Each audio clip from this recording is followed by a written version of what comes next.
Ok, Paulo Neto, mais uma vez volta aqui com esse caso. A gente tem que acompanhar desse momento, desde os primeiros momentos, né? Na verdade, quando o avô da Victória chegou aqui para relatar sobre um possível desaparecimento. E desde então a gente vem acompanhando todos os dias, trazendo aqui detalhes desse crime que chocou, como você bem falou, não só Galante, como a Paraíba e, por que não dizer, o Brasil, já que repercutiu tanto, né? Elucidado. Aqui ao meu lado, delegado titular Ramires São Pedro. Do outro lado também o Márcio Leandro, que é o diretor do NUMOL. E a gente vai começar agora com o doutor Ramires para falar justamente como é que foi essa situação e todos os detalhes, porque eu sei que a nossa audiência aguarda com muita expectativa para saber quem matou e como é que tudo isso aconteceu. Doutor Ramires, seja muito bem-vindo. Obrigado por atender a nossa equipe. Dois adolescentes, primos, articularam, premeditado. Como é que foi? Exato, uma investigação rápida dos investigadores aqui da Homicídios, né? Em parceria com o Instituto de Polícia Científica, no MOL, no CRIM, no UF, nós conseguimos elucidar esse ato infracional, né? São dois adolescentes que se encontram atualmente apreendidos provisoriamente, um aqui no lado do garoto, outro em João Pessoa, se tratar de um adolescente de sexo feminino. Ficou configurado ali, apurado nos autos, que inicialmente o desaparecimento da adolescente, da Maria Vitória, era tratado como um desaparecimento voluntário, já que no dia 26 de agosto, ao desaparecer, do celular dela foi enviada mensagens para amigos e familiares dizendo que ela de forma voluntária teria saído de Galante por não mais querer residir ali na comunidade. Apurou-se depois que essas mensagens certamente foram enviadas pelos adolescentes suspeitos como forma de atrapalhar aí a investigação e não configurar algum tipo de crime violento. Nós iniciamos essas investigações do desaparecimento e já no dia 29, ou seja, 3 dias depois, 29 de agosto, foi encontrado um cadáver, né, em estado de putrefação no distrito de Galante, que depois se configurou que se tratava do corpo da Maria Vitória. Conseguimos imagens, conseguimos testemunhas e outros elementos de prova e confrontamos esses adolescentes, que é do convívio dela, eram amigos, né, colegas da Maria Vitória. E no dia seguinte, no dia 5 de setembro, um desses adolescentes, que agora se encontra internado, veio até a delegacia, para nossa surpresa, e disse que sabia onde estavam as roupas da Maria Vitória, apontando inclusive a casa de um amigo, especificamente no quintal da casa desse amigo. As equipes foram acionadas de imediato, foram até essa residência. Esse jovem e sua mãe prontamente franquearam a entrada na casa e ficou bem esclarecido de que essa prova, né, no caso essa sacola com as roupas da Maria Vitória, foram plantadas, foram forjadas na casa desse adolescente. Nós convidamos todos a vir ser ouvidos de imediato na delegacia. Foram 3 adolescentes com seus responsáveis, advogados, e no final das oitivas eles acabaram confessando, 2 adolescentes, o jovem de 15 anos e a jovem de 16. Apesar de algumas contradições, ela disse que não estava no local do crime, disse que sabia, participou ali do planejamento, da premeditação, sabia que estava sendo cometido aquele ato e após o ato infracional também ajudou o seu primo, né, que o outro adolescente é primo dela, a guardar roupas da vítima, a lavar as roupas do adolescente infrator, que estavam sujas de sangue, como também a suposta arma do crime. Ele, por sua vez, ele confessou que estava no local do crime, que ela foi morta a golpes de faca, né, ali naquela zona rural, foi atraída de forma ingênua. Na verdade, temos imagens que demonstram ela caminhando com ele pacatamente, de forma bem amigável, estava indo em direção à sua morte, né? Saiu de casa mesmo, da casa dela ou ali das redondezas? Eles estavam todos numa pracinha, próximo a uma pizzaria em Galante. Os amigos relatam, os familiares relatam que isso era costume. Eram amigos, né? Eram jovens amigos. E nesse dia ela foi atraída aí para esse local, um local de mata, onde foi assassinada. Após a morte, como eu disse, as vestes delas foram retiradas. Foi utilizado algum tipo de substância, o doutor Márcio irá detalhar pormenorizadamente, para dificultar justamente a identificação do corpo e as investigações. Mas nós entendemos o caso hoje encerrado. São 2 adolescentes que são apontados como autores. Há nos autos também indícios ali, elementos que comprovam que, como eu disse, há cerca de 15 dias eles já vinham tratando de como usar substâncias químicas. Eles certamente agiram influenciados também por séries de TV, né, de serial killer, por questões satanistas. Tudo isso foi encontrado nos aparelhos celulares desses adolescentes, prints, imagens, conversas. É muito elemento probatório. As roupas se encontram também para exames periciais e a gente pede inclusive à população que evite fake news. A gente viu durante esse tempo que a gente não quis se pronunciar justamente pela complexidade do caso, por envolver adolescentes e por querer trazer uma resposta certeira à sociedade. A gente viu muita postagem de fake news com justiçamento, querendo apontar a autoria de várias pessoas que foram vistas aqui na condição de testemunha, né, de amigos e desses adolescentes envolvidos. Então, o caso está encerrado.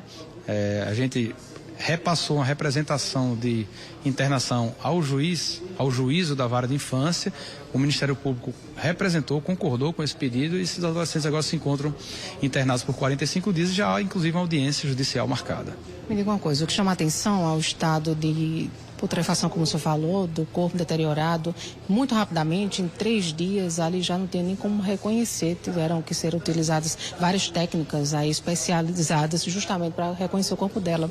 Ele teria levado essa solução, ele chegou a dizer para os senhores se teria levado essa solução para o local do crime, levou na bolsa, encontrou antes, como é que foi esse planejamento? Como eu disse, dias antes, dias antes, ele vinha questionando pesquisando, na verdade, inclusive escutamos testemunhas aqui que dizem que esse jovem perguntou como se faria uso de substâncias químicas, onde adquirir, qual seria o efeito dessas substâncias, e há imagens ele passa para o local do crime com a jovem com uma mochila nas costas, que acreditamos que levava esse material, inclusive dá para ver nas imagens claramente até garrafas nessa mochila que certamente se tratava dessa substância.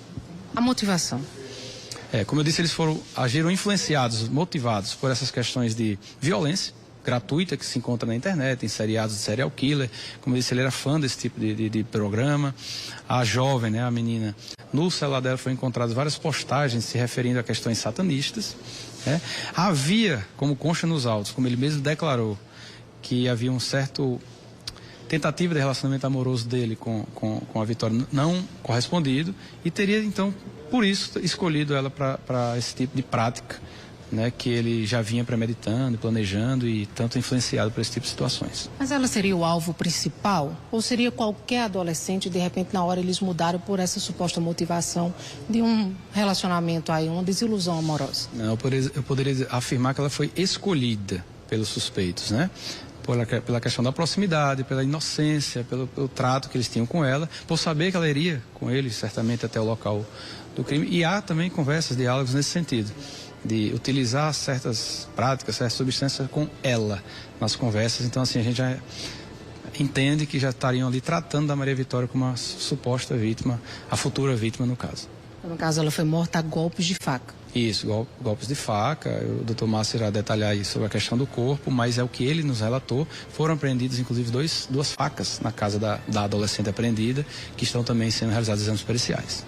Então, descarta-se qualquer possibilidade de um envolvimento de um adulto nessa situação. Realmente foram os 2 adolescentes, o menino de 15 anos, que nós mostramos, ontem o carro aqui, né? Ele estava dentro, preservamos a imagem, logicamente, mas o menino estava aqui no carro de 15 anos e a prima dele, a jovem de 16 anos, que está lá em João Pessoa. Isso, o trabalho da Polícia Civil, um trabalho investigativo, ele tem que ser criterioso, detalhoso.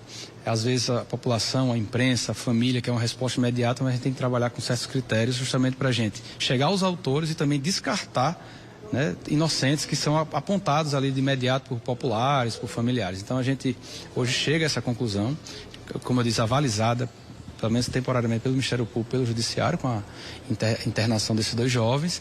Ouvimos muitas pessoas, inclusive pessoas que eram tratadas inicialmente como suspeitas, logicamente, a polícia ouve muita gente, investiga muita gente, verifica álibis, e tudo isso, nesse trabalho aí que durou, foi muito rápido, inclusive, 1 semana, a gente consegue finalizar essa investigação do ponto de vista da autoria, né? Logicamente, laudos periciais e outras diligências vão ser realizadas aí para melhor análise do Ministério Público e do Judiciário. Doutor Ramírez, antes da gente passar para a Márcia para saber a questão do conteúdo, do que foi possivelmente a solução que foi utilizada, a polícia fez um alerta aqui durante toda a coletiva para os pais, para saber o que é que os seus filhos estão consumindo na internet, porque tudo isso foi articulado via online.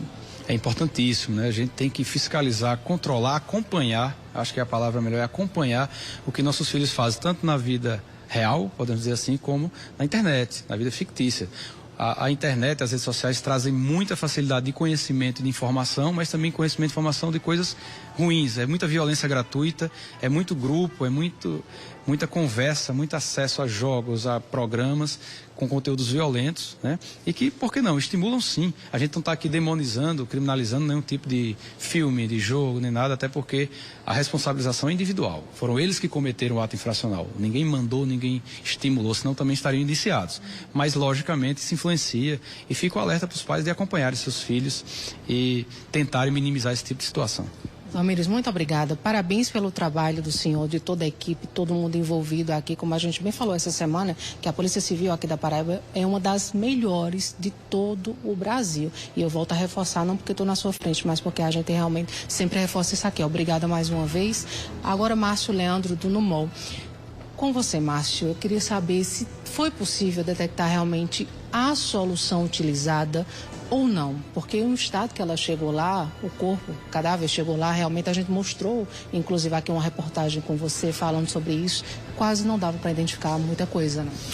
Justamente, o estado do corpo, né, chegou bem deteriorado, então não dava para observar nenhum sexo do cadáver que nos foi apresentado, né? Posteriormente, após todas as análises, é que a gente pôde identificar através de uma técnica de necropapiloscopia, realizada por papiloscopistas, né? Capitaneada por Dr. Assídio, que é o gerente do estado da Paraíba, que pôde fazer a identificação realmente que se tratava da Maria Vitória. Então, com isso aí, a gente teve como adiantar o tempo de liberação e a identificação do corpo. Com relação à substância usada, a gente não tem como afirmar qual substância foi usada, porque o corpo chegou em um estado muito avançado de decomposição. O que era que identificava o uso da substância? Que nas partes inferiores do corpo, né, no caso nas pernas, os membros inferiores, ele estava decomposto de acordo com a cronologia do tempo. E a parte do tórax já não tinha mais nada no interior do seu tórax. Para você ter uma ideia, não deu para a gente identificar coração, rim, pulmão, nenhum órgão no interior. Então foi sim usado alguma substância no ato tão brutal contra a jovem. Você sabe qual mais? Tipo um ácido para derreter assim tão rápido, para corroer, na verdade, né? Justamente, né, para poder degradar no estado que foi, né, numa agilidade que foi, né, em apenas 3 dias, né, do sumiço até o encontro do corpo, realmente foi um ácido muito potente. A mandíbula estava fora do local. Uma possível luta corporal pode ser identificada. Também teve a questão de lesões pelo corpo. A gente não tem como identificar a dinâmica do fato, né, no ato da morte. Mas a gente identificou que a jovem estava sem a mandíbula e também sem alguns elementos dentários, né? E tem algumas lesões na parte do tórax dela que também não dava para identificar o objeto que chegou a lesioná-la devido ao alto estado de decomposição, né? Por já não ter mais carne, já não ter mais pele, não tinha como a gente observar se as lesões, né? Se as bordas eram regulares ou irregulares, então não dava para a gente chegar nesse meio. Crânio conservado, né? Até mesmo não tinha mais couro cabeludo, mas o cabelo já estava do lado. Não tinha nenhum trauma no crânio, né? Mas já estava totalmente desfigurado também, que não dava nem para reconhecer a fisionomia, e o cabelo também já estava ao lado, estava separado. Márcio, muito obrigado pelas informações, viu? Realmente, Paulo Neto, chega a ser muito forte. A gente que tem acompanhado isso é muito difícil chegar aí e dizer para a nossa audiência, mas a gente disse que ia trazer aqui todos os detalhes, como foram colocados nessa mesa aqui, onde participaram o superintendente da Polícia Civil, doutor Cristiano Santana, doutor Assis também, que está também no caso, tanto o Márcio Leandro, como também o doutor Ramírez, que é o titular da Delegacia de Homicídios aqui de Campina Grande. É chocante, é cruel, é brutal. Eu, como mãe, fico com o coração partido ter que escutar esses detalhes e ter que repassar, porque eu sei que tem muito pai de família que está assistindo a gente agora, que ficou tão chocado com a situação, como nós, que fazemos parte aqui do nosso sistema Correio de Comunicação. Mas está esclarecido. 2 adolescentes, o crime foi premeditado, realmente, como a gente trouxe aqui, todo articulado, baseado em séries de serial killer, em outras circunstâncias, mas enfim, infelizmente coisas que a gente traz não volta à vida da Vitória, infelizmente não volta, né? Mas fica aqui o nosso lamento, a nossa angústia e assim o nosso conforto para a família, né? Que Deus possa abençoar eles, porque eu sei que essas situações realmente colocadas aqui não é fácil para a família escutar, né? Paulo, esclarecido, nosso trabalho aqui cumprido na questão de trazer os fatos veridicamente como eles aconteceram junto aos profissionais, né, que nos atenderam aqui e relataram tudo. Agora eu volto com você.